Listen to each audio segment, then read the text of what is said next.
salat tarawih di zaman baginda Nabi Muhammad sallallahu alaihi wa ala alihi wa sahbihi wasallam.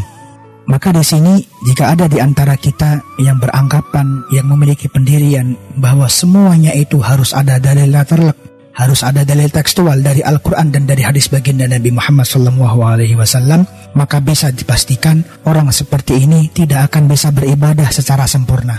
Kenapa? Karena dalam contoh sholat tarawih ini saja, kita sholat tarawih tidak sesuai dengan apa yang dilakukan oleh baginda Nabi Muhammad SAW. Karena sholatnya baginda Nabi Muhammad SAW itu dilaksanakan tidak 30 hari berturut-turut atau 1 bulan penuh, dan tidak dilaksanakan dengan cara berjamaah. Hal tersebut dapat kita temukan di dalam hadis sahih rawahul Imam Bukhari nomor 1061 an Aisyah radhiyallahu anha, bahwa sesungguhnya sahabat Aisyah radhiyallahu taala anha meriwayatkan anna Rasulullah sallallahu alaihi wasallam shalla fil masjid data lailah, bahwa sungguhnya baginda Nabi Muhammad SAW di malam pertama dan malam kedua di bulan Ramadan sholat tarawih di masjid. Kemudian summa ijtama'u minal lailati salisah awir rabi'ah. Kemudian di malam yang ketiga, di malam yang keempat, para sahabat ini menunggu kedatangan baginda Nabi Muhammad untuk melaksanakan sholat tarawih di masjid. Tetapi falam yahruj ilaihim Rasulullah SAW. Tetapi di malam yang ketiga atau malam yang keempat tersebut, baginda Nabi Muhammad ternyata tidak keluar ke masjid untuk melaksanakan sholat tarawih.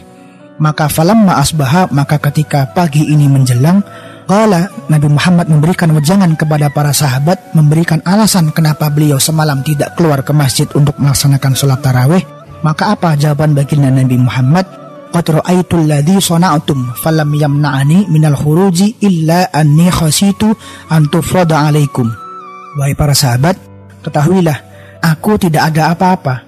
Sesungguhnya tidak ada sesuatu apapun yang membuat diriku untuk tidak ke masjid melaksanakan sholat tarawih.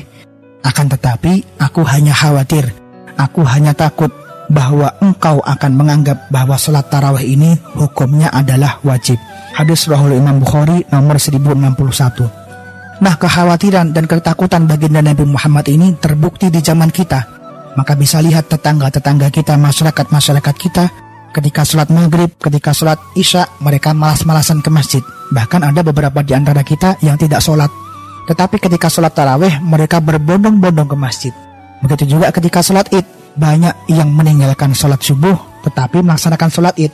Yang subuh dan isya yang wajib itu ditinggal, tetapi yang sholat idul fitri, idul adha, dan sholat tarawih yang sunnah, tetapi malah berbondong-bondong. Nah, ini yang kebalik. Sholat isya dan sholat subuh itu tetap wajib, fardu ain bagi setiap muslim, sedangkan sholat tarawih dan sholat idul fitri itu sunnah.